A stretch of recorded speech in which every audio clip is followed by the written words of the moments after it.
یہ لامحالہ بدیہی لازمی امر ہے کہ میثاق مدینہ میں اللہ کے رسول اس کو لکھواتے نہ لکھواتے، اللہ رب العزت نے مومنین کے ساتھ کلام حمید میں خطاب کرتے ہوئے اس بات کو بیان کر دیا، یا ایھا الذین آمنوا اطیعوا اللہ و اطیعوا الرسول۔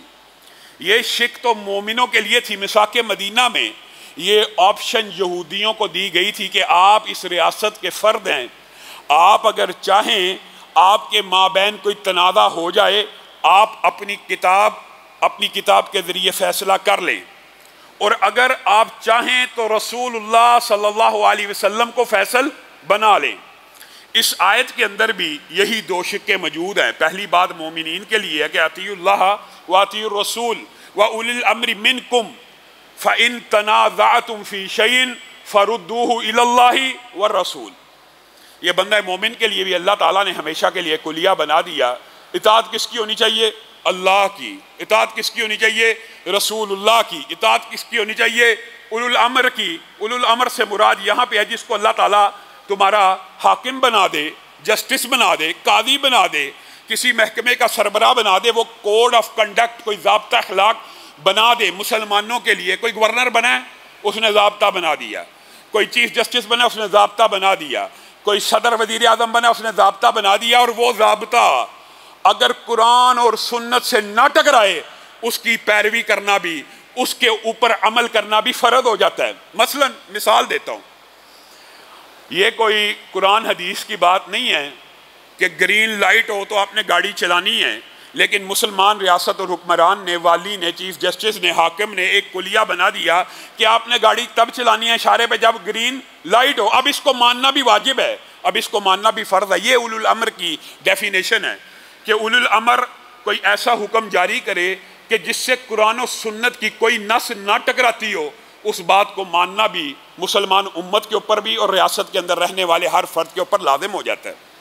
لیکن اللہ رب العزت نے کلام پاک میں بھی اور میثاق مدینہ میں بھی اس بات کو واضح کر دیا، فَإِن تَنَازَعْتُمْ فِي شَيْءٍ، اگر اختلاف پڑ جائے گا، اگر آدھے لوگ کہیں گے کہ یہ بات ایسے نہیں ہے قرآن حدیث سے، آدھے کہ قرآن حدیث سے ایسے نہیں ہے، پھر کسی اولو الامر کی، پھر کسی حاکم کی، پھر کسی چیف جسٹس کی بات کو نہیں مانا جائے گا۔ فَرُدُّوهُ إِلَى اللَّهِ وَالرَّسُولِ، پھر اللہ اور اس کے رسول کی بات کی طرف لوٹ آیا جائے گا۔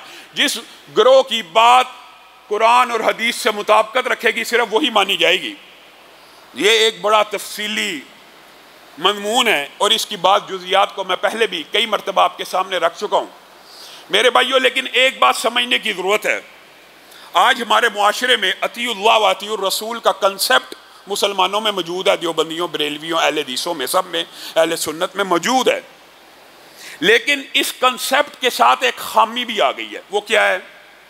وہ یہ ہے کہ اخلاص نیت، خلوص نیت کے ساتھ کوئی امتی کام کر رہا ہے تو اس کی نیت کو دیکھیں گے، اس کی نیت اگر نیک ہے تو اس عمل کو آپ قبول کر لیں نامہ صاحب۔ میرے بھائیو، یہ وہ بات ہے جس کی یہ ایک جزوی بات ہے جس کو آج سمجھاؤں گا، اور موقع ملا تو آیت کے اگلے ٹکڑے کی طرف بھی جائیں گے۔ اگر اخلاص اور خلوص، اگر نیت کا درست ہونا دین میں حجت ہو یا شرعی دلیل ہو، تو کائنات میں سب سے افضل گروہ نبیوں کے بعد کون سا ہے؟ صحابہ کا۔ تو پھر ان کا اخلاص اور ان کی حسن نیت ہی سب سے بڑی دلیل ہو سکتی ہے۔ لیکن میرے بھائیو، دلیل اخلاص بھی نہیں ہے۔ آپ نے یہ حدیث تو سنی ہے، انما الاعمال بالنیات، اعمال کا دار و مدار نیتوں پر ہے، لیکن یہ بات پوری طرح قوم کو، معاشرے کو، مسلمانوں کو سمجھائی نہیں گئی۔ حسن نیت سے جو چاہے عمل کر لو قبول ہو جائے گا، یہ بات سمجھنے کی ضرورت ہے۔ اگر حسن نیت سے اعمال کو قبول کرنا اللہ نے ہوتا تو کن کا کرتے؟ صحابہ کا کرتے۔ لیکن حسن نیت کے ساتھ ایک شرط اللہ تعالیٰ نے عائد کی ہے، وہ شرط یہ ہے کہ عمل صالح ہو، عمل صالح ہو، پھر حسن نیت مانی جائے گی۔ اور عمل صالح سے مراد اجماع امت ہے۔ یہاں پہ مراد قرآن پاک کی آیت میں یہ ہے کہ اس کے اوپر مہر نبوت موجود ہو، اس کے اوپر نبی کریم صلی اللہ علیہ وسلم کی اگر مہر نہیں ہے، کوئی بندہ لاکھ اخلاص سے کوئی نیکی کا عمل کر لے، رسول اللہ نے وہ عمل نہیں کیا، وہ عمل قبول نہیں ہے، وہ رد ہے، وہ مردود ہے۔ یہ حدیث بھی ہے کہ جس نے ہمارے دین کے اندر کوئی چیز کا اضافہ کیا تو وہ رد ہے. مثال دے رہا ہوں عام فہم، پہلے ایک مثال دے کے اپنی بات کو آگے بڑھاؤں گا. مغرب کی 3 رکعتیں، ایک بندے کو جوش آیا، اس نے چوتھی رکعت پڑھنا شروع کر دی کہ آج میں نے اللہ کی عبادت کرنی ہے. چوتھی رکعت پڑھ لی اور چوتھی رکعت پڑھ کے سلام پھیر دیا. میں آپ سے پوچھتا ہوں، آپ سارے کسی مدرسے سے فارغ تو نہیں ہیں؟ کیا مغرب کی 3 رکعتوں کی بجائے مغرب کی 4 رکعتیں پڑھنے والا، اس کی یہ چوتھی رکعت قبول ہوگی؟ کیا اس چوتھی رکعت کے پڑھ لینے کی وجہ سے اس کی پچھلی 3 رکعتیں قبول ہوں گی؟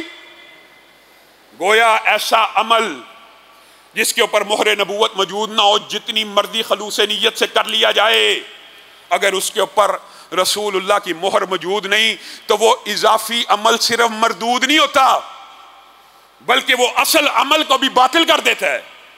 اور اس کی مثال آپ کے سامنے رکھ دی. چوتھی رکعت پڑھ کے سلام پھیرنے والے کی صرف چوتھی رکعت مردود نہیں ہے، بلکہ پوری کی پوری ساری کی ساری رکعتیں باطل ہو گئی ہیں، کیونکہ اس نے رسول اللہ کے مطابق عمل نہیں کیا. میرے بھائیوں، یہ جو شک ہے اگر مسلمانوں کو سمجھ آ جائے تو یقین مانیے بہت سے اختلافات حل ہو جائیں. آپ نے عمومی طور پہ معاشرے میں یہی بات سنی ہوگی، یار نیت نیک ہے، نیت نیک ہے، کرنے دو. تمہیں کیا قرآن ہی تو پڑھ رہے ہیں؟ تمہیں کیا اکٹھے بیٹھ کے کل 40واں چہلم نیکی کا کام ہی تو کر رہے ہیں؟ تمہیں کیا اعتراض ہے؟ نیت صاف ہے.